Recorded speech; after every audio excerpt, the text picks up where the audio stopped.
ഇത് നമ്മുടെ ശക്തികുളങ്ങര പള്ളിയുടെ കടലിൻ്റെ തീരമാണ് കേട്ടോ. ഇവിടെ നമുക്കൊരിപ്പം നിലവിൽ 3 കണ്ടെയ്നറാണ് കിടക്കുന്നത്.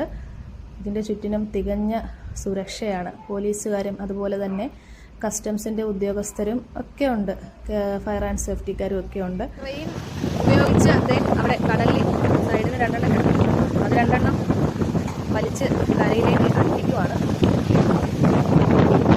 ഇന്നലെ ചെറിയൊരു ട്രെയിനായിരുന്നു ആദ്യം വന്നത്, പക്ഷെ അത് വെച്ചിട്ട് ഇത് മൂവ് ചെയ്യാനായിട്ട് ഒട്ടും പറ്റുന്നുണ്ടായിരുന്നില്ല. നമ്മുടെ ഇവിടെ കയറിയ കണ്ടെയ്നറിൽ കോട്ടൺ, പിന്നെ അതുപോലെ തന്നെ ചൈനീസ് ഗ്രീൻ ടീ ഒക്കെ ആയിരുന്നു കേട്ടോ.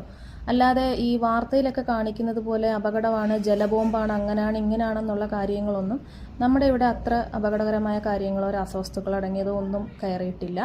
പിന്നെ അതുപോലെ തന്നെ നമ്മുടെ അടുത്ത തീരദേശവാസികളോടൊന്നും മാറി താമസിക്കാനും ഒന്നും ആരും ആവശ്യപ്പെട്ടിട്ടില്ല. ചെറിയൊരു ജാഗ്രത അത്ര മാത്രമേ വേണ്ടുള്ളൂ.